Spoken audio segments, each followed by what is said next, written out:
la Raisantia. Today's topic, c'est qu'est-ce que l'on doit faire quand on est en dépression? Donc, c'est un sujet qui concerne tout le monde, la dépression. Beaucoup de gens sont passés par là ou vont y passer, surtout à nos époques. Moi, je suis déjà passée par cet épisode de dépression il y a 7 ans, oui, enfin, un petit peu avant. Il y a 7 ans, c'est le moment où vraiment j'ai décidé de me prendre en main. Et je m'étais dit en 2013, cette fois-ci, je vais tout faire, je vais tout tenter, je vais faire tout, mais à la fin de l'année, je sors de cette dépression. Alors, encore une fois, ça c'est mon expérience. Je ne dis pas que c'est comme ça que tout le monde fait, que tout le monde doit faire, etc. Je ne dis pas que c'est un exemple à suivre. Je vous raconte juste mon expérience, c'est que moi j'ai vraiment fait beaucoup de développement personnel, toutes les conférences, les livres, les rituels, l'EFT, Ennéagramme, TCC, PNL, j'ai tout fait. Donc, j'étais décidée, j'avais dit cette année, non, non, non, je ne vais pas passer encore du temps dans cette dépression. Et j'ai tout fait, j'avais tellement de trucs, de skills. Donc, c'est quelque chose qui peut toucher tout le monde, chacun a sa manière de réagir par rapport à ça, à cela. Et donc, c'est ça que je voulais partager avec vous, euh, les choses à faire et à ne pas faire quand on est en dépression. Bien sûr, c'est un sujet très sérieux. Donc, bien sûr, ces conseils, c'est pas moi qui les ai sortis de mon chapeau. Non, la dépression, c'est une maladie. Donc, j'ai repris les conseils du docteur Margaret Said, qui est une docteure afro-américaine, et donc, c'est ces conseils que j'ai trouvés pertinents parce que j'ai lu plein de choses sur la dépression, etc. Mais ces conseils-là, je les ai trouvés très pertinents. C'est pour ça que je les partage avec vous. Donc, le conseil numéro un, on y va. Conseil numéro un, c'est bien sûr d'aller voir un docteur, un praticien pour vous sortir de cette dépression. Alors, moi, par rapport à mon expérience, ce que je peux rajouter comme conseil, c'est d'aller vers une thérapie qui nous convient. C'est ce qu'elle dit aussi dans son article, hein, le docteur Margaret Said. C'est-à-dire qu'on a tous notre personnalité. Il y a des thérapies, des manières de faire, déjà, ça ne va pas avec nous. Et comme on sait que on est dans le psychologique, déjà si la manière de faire ne te plaît pas ou le praticien ne te plaît pas, il y a de fortes chances pour que ce soit compliqué. Donc, il faut choisir des modes qui vous conviennent. Par exemple, moi, je vais prendre mon expérience. J'avais fait une TCC, une thérapie comportementale cognitive. Donc, pour moi, ça m'a plu parce que quand j'étais partie voir le praticien, il m'avait dit que c'était une thérapie assez courte, c'est-à-dire un an et demi. Donc moi, ça m'a plu parce que j'étais terrifiée à l'idée de faire, vous savez, les psychanalyses là, où les gens, ça fait 10 ans qu'ils vont chez le psychologue et tu les vois, ça fait 10 ans et tu n'as pas l'impression que ça s'améliore. Et moi, je ne voulais pas de ça. Vraiment, moi, c'est le truc qui ne me convenait pas, de m'asseoir sur un canapé, un divan et de parler.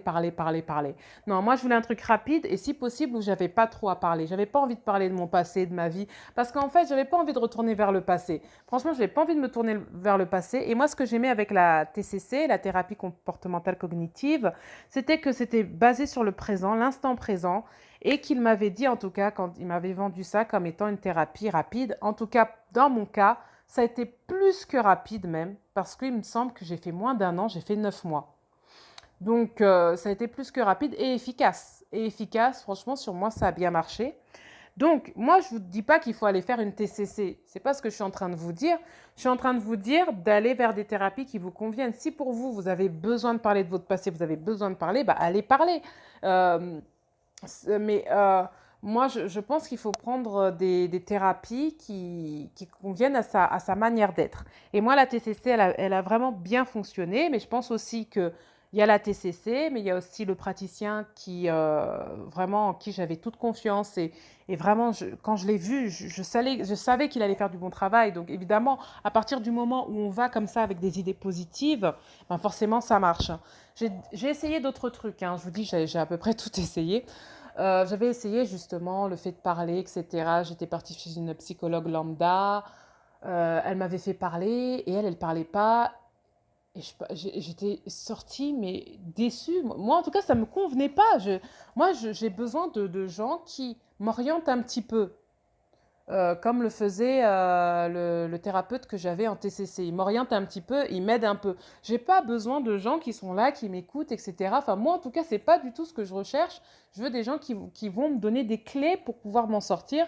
Et avec lui, ça a été rapide et efficace. Et franchement, je suis vraiment contente d'avoir fait appel à lui. En tout cas, avec moi, ça a marché. Donc, recherchez de l'aide avec un praticien avec qui ça passe et un mode de thérapie qui vous convient. Après, à vous de parler avec des, comment dire, des professionnels pour qu'ils vous conseillent différentes thérapies. Moi, je ne les connais pas toutes. Et puis, il y a des thérapies qui sont, c'est des charlatans, c'est pas des thérapies. Donc, vraiment, aller pour chercher des thérapies, aller vers des gens qui s'y connaissent, qui pourront vous décrire les différentes sortes de thérapies. Moi, je peux juste vous décrire vraiment la TCC parce que c'est ce que j'ai fait avec un bon praticien non, ça a vraiment tellement bien marché que, en tout cas, moi, je suis contente. Ensuite, le deuxième conseil, c'est comprendre. Qu'est-ce qu'il faut que vous compreniez? La dépression, ça peut être épisodique chez certains, comme moi. J'ai eu un épisode et depuis, j'en ai pas eu. Mais chez certains, ça peut être constant, ça peut partir, revenir, partir, revenir, partir, revenir. Et effectivement, pour ces personnes, c'est vraiment difficile, mais il faut bien comprendre que si votre corps fonctionne comme ça, et encore une fois, ce n'est pas moi qui le dis, c'est le docteur Margaret Saïd, hein, ce n'est pas moi qui le dis. Si votre corps fonctionne comme ça, il fonctionne comme ça. C'est pas que, c'est pas que je cherche à, comment dire, c'est pas que je cherche à dire bravo, c'est comme ça qu'un corps doit fonctionner, mais votre corps fonctionne comme ça. Voilà, de fait, il fonctionne comme ça. Il est comme ça. Donc, il y a une forme d'acceptation, non pas de fatalisme, hein, c'est pas la fatalité, c'est juste, on se connaît, c'est comme ça que fonctionne mon corps. C'est-à-dire que ce n'est pas la peine de se culpabiliser, de se dire pourquoi moi, etc. Votre corps a décidé de fonctionner comme ça. Bon, d'autres corps fonctionnent autrement. Vous, votre corps, il fonctionne comme ça. C'est comme ça qu'il a décidé de fonctionner. Et on ne saura pas pourquoi. C'est la vie, c'est la génétique, l'environnement, l'histoire, le contexte. Mais votre corps, en tout cas, il fonctionne comme ça. Et vous le savez, vous avez des épisodes où l'anxiété est plus ou moins basse et puis des épisodes où l'anxiété revient. Vous le savez et c'est déjà quelque chose de bien de savoir comment ça fonctionne. Vous n'êtes pas surpris, vous n'êtes pas étonné, vous savez que ça va arriver et quand on est, comme on dit, un homme averti en vaut deux, vous savez que ça va arriver, donc vous êtes au moins averti. C'est comme ça que ça fonctionne. Oui, vous auriez préféré que votre corps fonctionne autrement, mais c'est comme ça qu'il a décidé de fonctionner. Bon, il fonctionne comme ça. Donc déjà comprendre son corps, c'est comme ça. Il a décidé de fonctionner comme ça. Le troisième conseil, c'est quand on est sujet à une dépression assez constante, qui revient beaucoup, on est tenté de vouloir s'échapper dans la weed, l'alcool, etc. pour s'échapper de cette période de dépression qu'on n'a pas envie de ressentir. On n'a pas envie de ressentir, mais elle est là. C'est un piège. C'est-à-dire l'alcool, la cigarette, la weed, tout ça, c'est un piège parce que déjà, c'est éphémère. Il va falloir que vous en consommiez, vous en consommiez, vous en consommiez pour pouvoir enlever cette sensation désagréable que vous avez. Et le risque dans cette consommation, surconsommation, c'est de devenir dépendant, de devenir alcoolique, de devenir drogué, parce que dans un premier temps, c'est parce que vous souhaitiez, mais c'est parce que, à force de vouloir vous échapper de ces épisodes dépressifs qui sont bien sûr, c'est pas facile à vivre, et vous avez trouvé des substances pour vous aider, mais c'est pas une solution parce que ça ne règle pas le problème. Comme on a vu tout à l'heure, c'est le fonctionnement du corps. Il fonctionne comme ça. Donc, Bien sûr, c'est pas facile. Moi, quand je lis les conseils là du docteur Margaret Said, bien sûr, ce n'est pas facile. Et personne ne dira que ne peut être à votre place. Moi, les conseils, ils sont là pour vous donner de l'empowerment. Il n'est pas là pour vous dire que c'est facile et qu'à votre place, on ferait ça, on ferait ça. Non, on ne dit pas que c'est facile. Moi, je donne des conseils pour vraiment vous aider à vous sentir mieux et à éviter certains pièges, en fait, qui vont vous mener à, qui vont vous apporter d'autres problèmes. Parce que si en plus de la dépression, vous avez aussi les problèmes de dépendance à certaines substances, ça rajoute des problèmes aux problèmes. Donc, c'est pas ce que l'on veut. On veut pas, on veut une solution, pas un nouveau problème. Donc, ces solutions qu'on peut vous proposer parfois ou que vous pouvez être tenté de prendre, eh ben, c'est pas ça qui va vous aider sur le long terme. Au contraire, ça risque de vous mener à d'autres choses qui peuvent être encore plus dramatiques. Même si, évidemment, c'est tentant, surtout la première fois, ça marche la première fois parce que le corps, il n'est pas encore habitué aux substances, donc tout de suite, ça fait effet. Mais vous savez comment fonctionnent les substances comme la weed, comme l'alcool. C'est qu'à un moment donné, il faut augmenter pour sentir quelque chose. Et au bout d'un moment, vous devenez dépendant, vous devenez... et c'est dangereux pour votre corps, c'est dangereux pour votre spirit. Et c'est pas ce qu'on veut pour vous. Et donc, on ne peut pas vous souhaiter ça. Et autant ne pas commencer si on peut. Pour ceux qui ont commencé, bon, ben, on souhaite qu'ils puissent arrêter. Mais pour les autres, ne pas commencer. Moi, je sais que j'avais aussi commencé la cigarette dans ce cadre-là, parce que ça fait, voilà, ça détend. Il faut savoir qu'on devient très vite prisonnier. Au départ, on pense contrôler. On se dit, je vais fumer tant, je vais fumer 3 cigarettes, je vais fumer 4 cigarettes. À la fin, tu contrôles plus rien. C'est ton corps qui est en demande. Et j'ai arrêté, ça n'a pas été facile. Bon, moi, j'ai arrêté radicalement. J'ai arrêté, j'ai jeté mon paquet. Voilà, parce que moi, je me connais, les solutions alternatives, je me connais. Je n'ai pas dit que c'est comme ça qu'il faut faire. Je me connais, moi, comment je suis. Je ne peux pas passer par des solutions alternatives. J'ai arrêté. Et après, j'ai travaillé mon mental en me convainquant que ces substances n'étaient pas bonnes pour mon corps et que si je me respectais, je ne pouvais pas accepter ces substances. Et donc, ça a été une bataille. Hein. Tous ceux qui ont fumé peuvent le dire. Hein. Il ne suffit pas d'y penser. Il faut vraiment batailler avec son corps parce que le corps est toujours en demande. Même 1 an, 2 ans, 3 ans après, le corps, des fois, il va vous demander une cigarette. Tu ne sais même pas pourquoi. Tu as tenu 3 ans et il va te demander une cigarette. Et c'est le piège. Parce que si tu tombes pour cette cigarette, tu vas tomber pour les autres. Ça, c'est sûr. Et c'est reparti. Moi, j'ai connu une copine qui avait arrêté pendant 1 an. Et puis après, elle a refumé. Hein. C'est-à-dire que c'est une bataille. Hein. À partir du moment où tu es tombé dedans, ça devient une bataille mentale constante. Voilà. Il suffit juste de rester focus. Rester focus, c'est d'être déterminé. D'être déterminé. Ensuite, qu'est-ce qu'il ne faut pas faire donc là, c'est le 4e conseil. Ce qu'il ne faut pas faire lorsqu'on est en dépression, c'est de prendre des décisions radicales. Divorcer, quitter son job, vous savez, prendre des décisions radicales. Pourquoi? Parce que vous n'êtes pas dans un état de stabilité.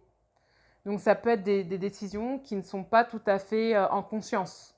Ça peut être des décisions prises à la va-vite par rapport, comme on a vu tout à l'heure, à cette envie de s'échapper. De s'échapper. On peut s'échapper par l'alcool, par la drogue, comme on peut s'échapper physiquement. On essaye en fait d'échapper à la dépression. On essaye de... Donc on peut prendre des décisions radicales. Ben tiens, j'ai des problèmes avec mon conjoint. Ben, c'est peut-être lui le problème. Je vais le quitter ou je quitte mon appartement. Je quitte ma vie d'avant. On peut prendre des décisions radicales qui ne sont pas toujours en conscience, pas toujours rationnelles. Donc attendre d'être un peu plus stable dans sa tête pour prendre des décisions. Il faut attendre. Mais pas prendre une décision au moment où on a cet épisode dépressif parce que ça peut être fatal après. Ça peut être des décisions que vous pouvez regretter et c'est difficile après de retourner en arrière. Donc, ça, c'est des choses qu'il faut, voilà, qu'il faut bien penser. Ensuite, les épisodes, ce qu'il faut faire pendant des épisodes dépressifs ou même quand qu'on n'est pas en dépression, hein, c'est du sport. Pourquoi? Parce que le sport, quand vous faites du sport, vous sécrétez des hormones qui agissent un peu comme une drogue, sauf que là, c'est naturel, ça vient de votre corps, qui endorment un peu les muscles, qui font un peu planer, on se sent bien. Voilà, donc toutes ces substances comme l'endorphine, etc., qui vont circuler dans le corps, ça peut que vous aider. En plus, ça vous aide à maintenir votre corps, etc. Euh, c'est pas plus mal. Et puis, maintenez le contact avec vos amis, même si c'est difficile, hein. Quand on est en dépression, on n'a pas envie de parler aux gens, on n'a pas envie de voir les gens, on n'a pas envie de prendre soin de soi, de s'apprêter et de sortir pour aller voir les gens, parce qu'on n'est pas bien. Donc, c'est vrai que c'est difficile, mais avec les outils actuels, ben, avec WhatsApp, avec d'autres choses, vous pouvez maintenir le contact avec les gens. Et donc, n'hésitez pas. C'est difficile parce que les gens ne vous comprendront pas. Déjà, c'est pas la peine de dire ouais, ils me comprendront pas, ils comprendront pas. Voilà, ça c'est clair. Si vous faites un silence radio trop longtemps, ils vont vous le reprocher, ils vont pas comprendre que ah peut-être elle va pas bien, etc. Oui, il y a peut-être un ou deux amis qui vont comprendre, mais le reste ils vont juste vous zapper quoi. Et donc c'est difficile, mais essayez de maintenir en tout cas l'amitié avec les amis qui vous restent et qui peuvent comprendre. Et puis, ça vous fera du bien de discuter de plusieurs choses, de discuter d'autres choses, même si le contact avec les gens est très difficile parce que vous ne supportez pas votre apparence, vous ne supportez pas la manière dont vous communiquez, vous ne supportez pas tout. Mais il faut faire un effort de tout ça. Donc, voilà, fini pour les conseils. Donc, je récapitule, hein. Donc, chercher de l'aide médicale, thérapeutique, comprendre son corps, comprendre comment fonctionne son corps, ne pas se laisser aller vers des substances qui peuvent aggraver le problème, ne pas prendre de décisions radicales lors d'épisodes dépressifs, faire du sport et garder le contact avec ses amis. Donc, je répète encore une fois, ce sont les conseils du docteur Margaret Saïd. Ce ne sont pas mes conseils à moi. Moi, je rajoute juste mes anecdotes. Je sais que le sport m'avait beaucoup aidé aussi de courir. Je courais pendant au moins 1 heure, voire 2 heures. Et je sais que ça me faisait vraiment du bien parce que là, tu penses à autre chose. Parce que tu souffres, ton corps est en train de souffrir aussi, tu fournis un effort. Tu t'es focalisé sur l'instant présent, sur ce que tu fais, donc ça fait du bien. Donc, vraiment, ce sont des conseils que vous pouvez suivre si vous êtes dans des états dépressifs. Et bien sûr, il y en aurait tellement d'autres qu'on peut dire, qu'on peut adapter en fonction de chaque personne. Ça, c'est des conseils de base. Donc, n'hésitez pas à partager aussi votre expérience, à dire ce que vous pensez et qu'est-ce que je peux dire? C'est be yourself et il faut avoir confiance que après l'orage vient le beau temps. Il faut avoir confiance que les choses peuvent aller mieux et on est en vie, on a des bonnes choses autour de nous, on a des amis, on a nos parents. Ça aussi, ça peut être aussi des choses qui nous font du bien. Essayer de voir le positif dans notre vie. En tout cas, moi, c'est comme ça que je fonctionne. C'est-à-dire que moi, quand les choses vont mal, j'essaye de me raccrocher au positif et des fois de me dire non, j'ai beaucoup de chance. Il faut que j'arrête des fois de ruminer comme ça. Je parle de moi. Je parle pas comme je vous dis, là, je suis pas dépressif. Enfin, là, je parle de moi. Bien sûr, quelqu'un qui est dans un état dépressif, c'est beaucoup plus complexe que ça. Mais je parle de moi. Les gens qui écoutent, il y a plusieurs personnes qui écoutent. Donc, là, je parle de moi et non des personnes dépressives. Et c'est vrai que moi, quand j'ai traversé cet épisode, oui, pour moi, c'était juste un épisode ponctuel dans ma vie. C'est vraiment ce que j'en garde comme leçon, c'est qu'il faut, pour moi, bien sûr, penser au positif, toujours aller vers le positif, penser au meilleur. C'est comme ça en tout cas que moi je pense, parce que j'ai fait beaucoup de développement personnel, évidemment, ça se voit, ça s'entend. Et c'est comme ça que moi en tout cas ça m'a réussi. Donc peut-être d'autres personnes c'est autrement. Donc voilà, j'espère que ça vous donnera des idées. Et voilà la résonance. Bye!